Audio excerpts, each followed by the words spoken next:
آپ دیکھ رہے ہیں ABN مہاراشٹر، میں ہوں آپ کے ساتھ منیر عارف خان۔ ناظرین، پورے ملک میں وقف بورڈ مسلمانوں کا واحد ایک لوتا ایک ایسا ادارہ ہے کہ جس کے پاس پورے ملک کا اگر حساب لگایا جائے تو 9 لاکھ ایکڑ سے زائد زمین موجود ہے۔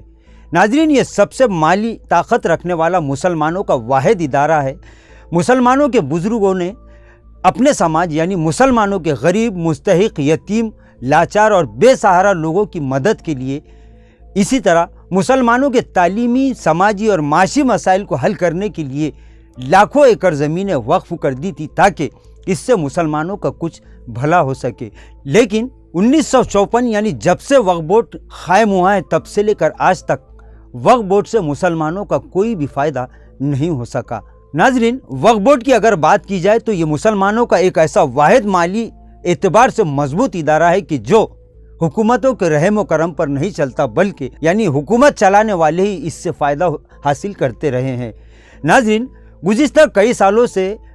ہندوتوادی تنظیموں کی جانب سے یہ سر بلند ہو رہے تھے کہ وقف قانون کو ختم کر دیا جائے۔ اسی کے تعلق سے کئی مرتبہ میڈیا میں اس طرح کی خبریں بھی آ چکی ہے۔ اسی تعلق سے ABN مہاراشٹر بھی آج سے 6 مہینہ پہلے ایک نیوز نشر کر چکا ہے جس میں مسلمانوں کو اس بات کی تنبیہ کی گئی تھی، انہیں بیدار کرنے کی کوشش کی گئی تھی کہ حکومت کی جانب سے وقف املاک پر نظر رکھی جا رہی ہے، لہٰذا مسلمان نیند سے بیدار ہو جائے۔ لیکن مسلمانوں کی وہی پرانی روایت شاید اب بھی برقرار ہے کہ سانپ چلے جانے کے بعد لاٹھی پیٹنا ان کی عادت سی ہو چکی ہے۔ ناظرین، گزشتہ جمعہ کو مرکز میں مودی کی قیادت والی NDA سرکار نے وقف بورڈ کو لے کر ایک بڑا فیصلہ لیا ہے۔ دراصل مودی سرکار نے وقف بورڈ میں یعنی وقف ایکٹ میں 40 سے زائد تبدیلیاں کرنے کو منظوری دی ہے، اور آج یا کل کسی بھی وقت اس طرح کا بل یعنی وقف ایکٹ میں ترمیم کا بل پارلیمنٹ میں پیش ہونے جا رہا ہے۔ ناظرین، مودی سرکار کے اس فیصلے کے بعد جہاں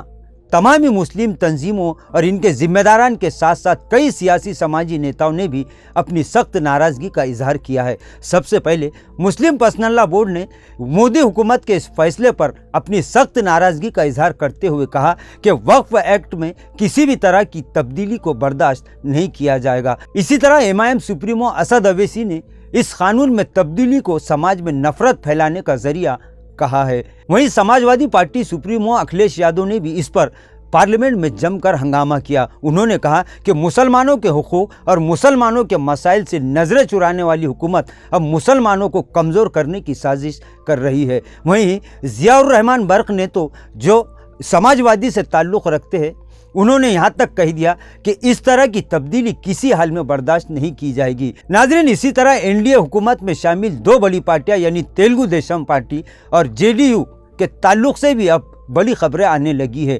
JDU سے تعلق رکھنے والے کئی بڑے مسلم چہروں نے اب یہاں تک چیتاونی دے دی ہے کہ اگر حکومت کے اس فیصلے کے خلاف اپوزیشن کے ساتھ ساتھ حکومت میں شامل ان سیاسی پارٹیوں نے اگر زبان نہیں کھولی اور اس قانون کو روکنے کی کوشش نہیں کی تو پھر آئندہ کبھی بھی مسلمان ان پارٹیوں کو ووٹ نہیں دیں گے۔ ناظرین، مہاراشٹر کے ساتھ ساتھ پورے ملک میں 9 لاکھ ایکڑ سے زائد وقف کی زمینات ہیں، اور یہ وہ زمینیں ہیں جو مسلمانوں کے بزرگوں نے اپنے سماج کی بہتری اور غریبوں اور مسکینوں کی مدد کے لیے دان کی تھی۔ خیر، اس وقت مہاراشٹر میں جتنی بھی درگاہیں، مساجد، مکاتب، خانقاہیں چل رہی ہے وہ تمامی وقف بورڈ کی زمینات پر موجود ہے، لیکن اب مودی سرکار نے وقف ایکٹ میں تبدیلی کا من بنا لیا ہے۔ ناظرین، اس سے پہلے 1995 میں UPA سرکار نے وقف ایکٹ میں ترمیم کرتے ہوئے وقف بورڈ کو ایسے مضبوط اختیارات دیے تھے کہ جس سے آج کی حکومت کو کافی پریشانی دکھائی دے رہی ہے، جس کے بعد اب تمامی سیاسی پارٹیوں اور مذہبی رہنماؤں اور دانشوروں نے، اسی طرح کئی بڑی ملی تنظیموں کے ذمہ داران نے اب یہ اشارہ دیا ہے کہ یہ سب مسلمانوں کی زمینیں ان سے چھیننے کی ایک بڑی سازش ہے۔ ناظرین، اس طرح کی خبریں گزشتہ کئی سالوں سے چلی رہی تھی۔ کئی مرتبہ اس تعلق سے پارلیمنٹ اور راجیہ سبھا میں